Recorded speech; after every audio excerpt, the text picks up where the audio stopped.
Hi guys, welcome back. Now I know that it's probably still chilly in other parts of the world, but here in LA, it's starting to become springtime, which means my lemon trees are bursting. So I thought I would show you how to make one of my favorite lemon desserts, a lemon poppy seed pound cake. It's super easy to put together, it's moist and light and fluffy, and that lemon glaze on top just kicks it over the edge. Let me show you how to make it. So you want to start with room temperature butter that's a little bit softened. This will just help all of the ingredients incorporate a bit better. Now I know I break with convention when it comes to baking. I really like to use salted butter, only because here in the States, I find that our salted butter isn't really salty, it's really more flavorful.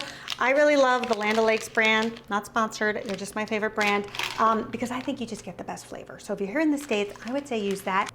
Outside of the States, I would use unsalted butter and just add a good pinch of salt in addition to the salt that's already in the recipe. And then you also want to add 1.25 cups of just plain white sugar. Then you want to beat this up until the butter and the sugar becomes nice and fluffy. This is really the most important part of this recipe, because if you don't get your butter nice and fluffy, and it should look like this, if you've ever noticed when you've made pound cake, if it's like dense in some areas and lighter in others, it's usually because the butter, A, was not at room temperature to begin with, and B, it didn't get fluffy enough.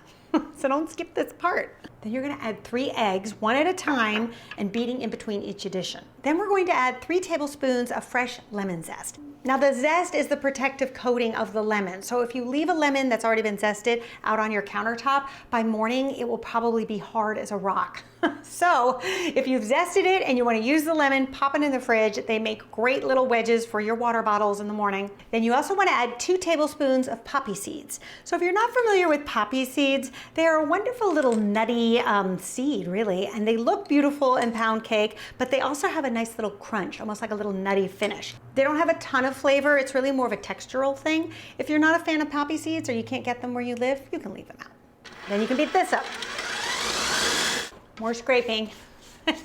Now we are going to whisk together our dry ingredients. I have 1 2/3 cup of all-purpose flour. To that I'm going to add 2 teaspoons of baking powder and 3/4 teaspoon of salt.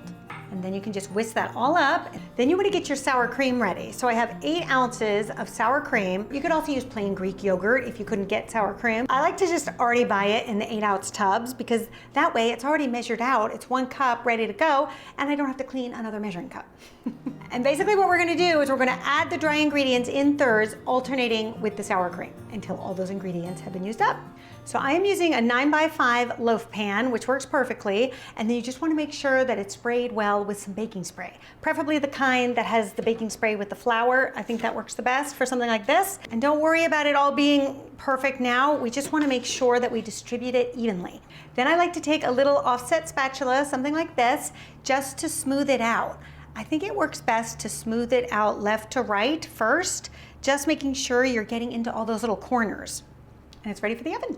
You want to bake this at 350 degrees Fahrenheit for anywhere from 55 minutes to like 58 minutes. You don't really want to go the full hour, because I find that the bottom then starts to burn a little bit. Really, it should be good at like 55 minutes. Then once your cake is done, you can take it out of the oven and be sure a toothpick comes out clean. Then once your cake is cooled, you can make the lemon glaze.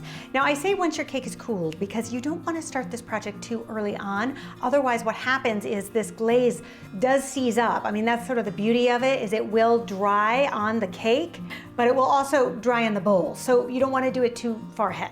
I have 1 cup of confectioner's sugar, powdered sugar, all the same thing, and my freshly squeezed lemon juice.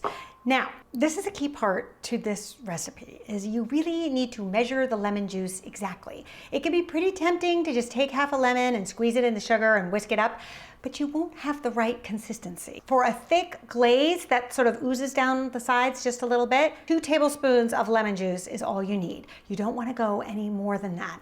Otherwise what will happen is it'll be too runny and it'll seep into the cake and dry clear, and it'll look like you don't really have any glaze on it.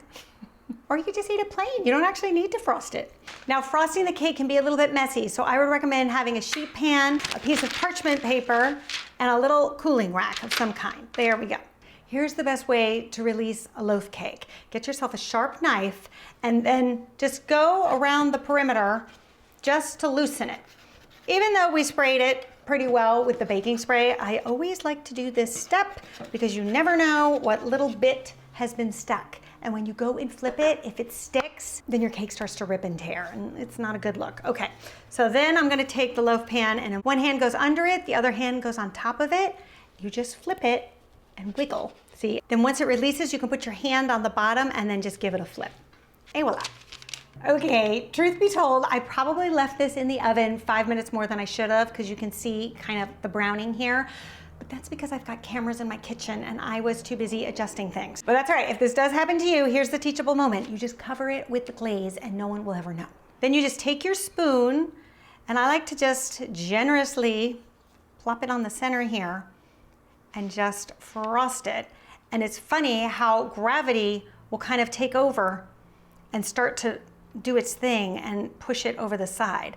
But I just like to kind of frost it right up over to the corner there. And I think it's just pretty how it will start to drip. See, and that's gonna hide our burnt, I shouldn't say burnt, our well done end. There we go. Now for the finishing touch, a little bit of lemon zest on the top. You can use one of your lemons that you already zested, because you don't actually need that much, so you may not want to waste a whole other lemon, because then you'll have like 4 lemons. That'll turn hard on you.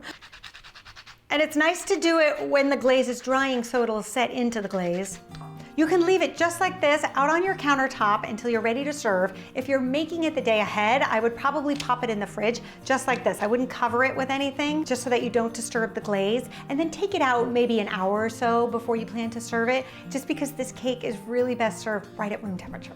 Now it's also blood orange season coming upon us, and if you'd like to know how to make a delicious blood orange pound cake, click the annotation here and I'll meet you over there.